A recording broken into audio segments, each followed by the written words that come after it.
ஏன் எங்கேயாச்சு மலரு? நானு இழிச்சுக்கிட்டே இருக்கிறியே, என்னன்னு சொல்லு மலரு. புள்ளதாச்சா இருக்கையா?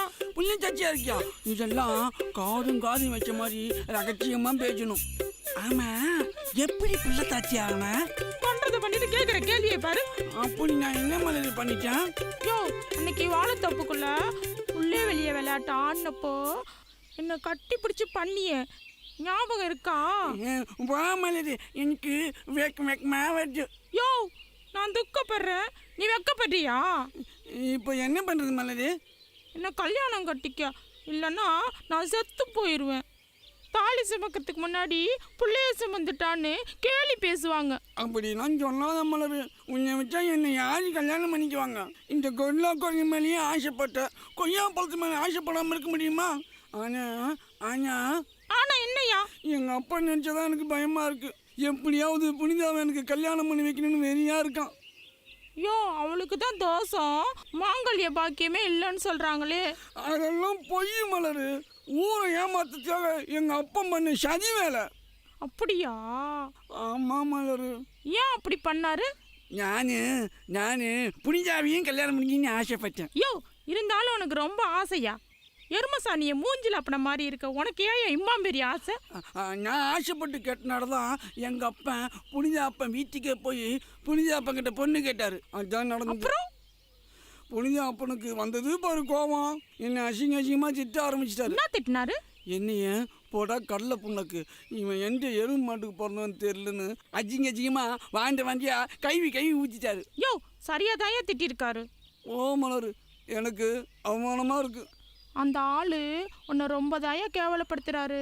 அதுக்கு தான் பழி வாங்குற நேரம் பார்த்து சேர்ந்தார் எங்கள் அப்பா. புனித மாமனுங்க 2 பேரும் செத்து போனாங்கல்ல விபத்தில்.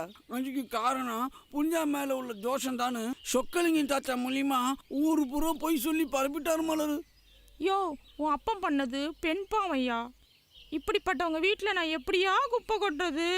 என் வீட்டில் வந்து எதுக்கு மலரு குப்பையை கொட்டுற? குப்பையை வாரு. இந்த நக்களுக்கு ஒன்றும் குறைச்சல் இல்லை.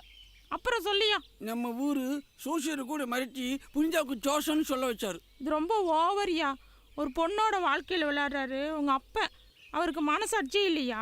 அடைப்பா மலரு, 5 ஆளுக்கு 5 ஒரு மண்ணாங்கட்டியும் கிடையாது. எங்க அப்பா எது சொன்னாலும் அவங்களும் பூம்பும் மாடு மாதிரி சலையும் ஆட்டுறாங்களா? இல்லாட்டி எங்க அப்பா அவங்கள கொண்டுட்டு வந்து மிரட்டுறாருல. அச்சான் பாவையா புனிதா. நம்ம போய் அவங்க அப்பாட்ட உண்மையை சொல்லிடலாமா? இந்த வேலை உங்களுக்கு வேண்டாம். அதை இனி நான் பார்த்துக்கிறேன். நீங்கள் பேசுனது எல்லாத்தையும் நான் கேட்டுட்டு தான் இருந்தேன். டாக்டர், அதான் கேட்க வேண்டியது கேட்டீங்களா? பார்க்க வேண்டியது பார்த்துட்டீங்களா? ஊருக்குள்ள போய் சொல்லி சீக்கிரம் புனிதாவுக்கு நல்ல மாப்பிள்ளைய பார்த்து வைக்கும். அந்த மாப்பிள்ளையை நான் தான் தெரிஞ்சுக்கோ. புனிதாவுக்கு மாப்பிள்ளை கிடைச்சிருச்சு. ஏமா அதுக்கேமா நீ இவ்வளோ சந்தோஷப்படுற? டாக்டர், புனிதாவுக்கு சீக்கிரம் கல்யாணம் பண்ணி வச்சதான் அவளை எனக்கு கல்யாணம் பண்ணி வைக்கணுங்கிற வெறி எங்க அப்பனுக்கு அடங்கும். அப்புறம் எங்க 2 பேருக்கு சீக்கிரம் கல்யாணம் ஆகிடும். ஆமா ஏமா இரு எதுக்கு இப்போ இவ்வளோ குதிக்கிறீங்க? இந்த ஆளு என் வயிற்றுல புள்ளைய கொடுத்துட்டான். கோமாளி மாதிரி இருந்துட்டு என்ன பேமானி வேலை பார்த்துருக்க நீ? ஏமா அந்த ஆள் தான் ஏதோ ஆம்பளை அவசரப்பட்டான். உனக்கு எங்கம்மா போச்சு அறிவு? சரி விடு கவலைப்படாத. நம்ம ஹெல்த் சென்டர்லேயே வச்சு உனக்கு பிரசவம் பார்த்துருவோம். சரி, அதுக்கு முன்னாடி சந்தானத்தை கோயிலில் வச்சு உனக்கு தாலி கட்ட வச்சிருவோம். சரியா? டாக்டர், நீங்க டாக்டர் புனிதா கழுத்துல தாலி கட்ட போறீங்க? கூடிய சீக்கிரம். கேட்டு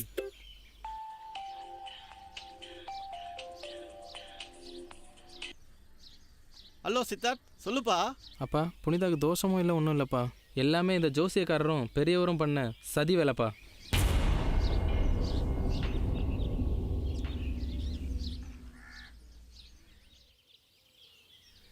சரிப்பா, நான் மோகனுக்கு உடனே தகவல் தெரிவிச்சிடுறேன். முருகேசனை சும்மா விடக்கூடாது.